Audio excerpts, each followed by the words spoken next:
Hello, doctor. My question pertains to the point you're talking about. My name is Naresh. My question pertains to the point that you were making about intoxicants, small intoxicant, like you have in small quantities or big quantities, it's the same thing. It is an intoxicant. So how does it boil down to like smoking? Like it's a small intoxicant, like whatever high you have, it's for like 5 seconds, 10 seconds. How do I convince a Muslim friend of mine who says that's a gray area? There's nothing like, it's not permitted, but it's not banned, or it's not totally not allowed as such. MashaAllah, a non-Muslim friend, Naresh, wants to convince his Muslim friend I that smoke as well. as far as smoking is concerned, he said what intoxicates in large quantity is prohibited in small quantity. That's the hadith of beloved Prophet Muhammad Sallallahu Alaihi Wasallam. Sunan Ibn Majah, volume number 4 in the book of intoxication. Book number 30, hadith number 3392. But this, as far as smoking is concerned, all type of smoking is not intoxicants.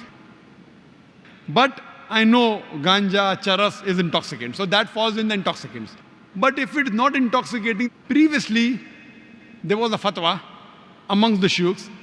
There's a hadith which says that don't have onions because it smells. So when you go for salah, don't have onions, it has got bad breath. So based on that hadith, people used to say that smoking is makruh because it smells.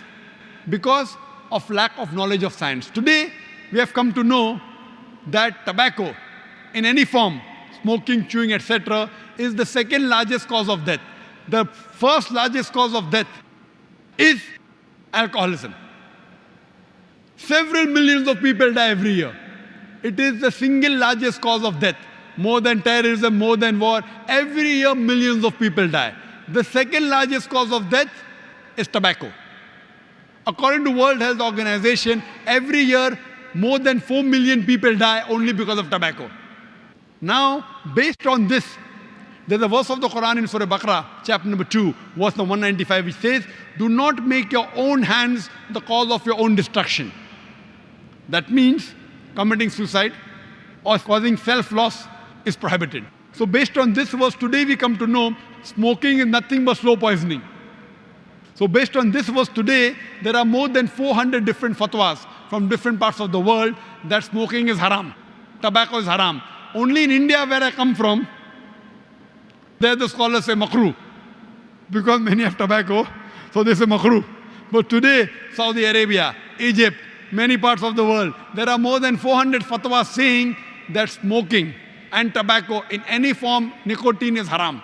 So Islamically today, smoking is haram based on the verse of the Quran, Surah Baqarah chapter 2, verse number 195. Do not make your own hands the cause of your destruction. So tell this to your friend, give the reference of the Quran, inshallah he'll be convinced if he is a good Muslim. What you call is, there is no God except Allah.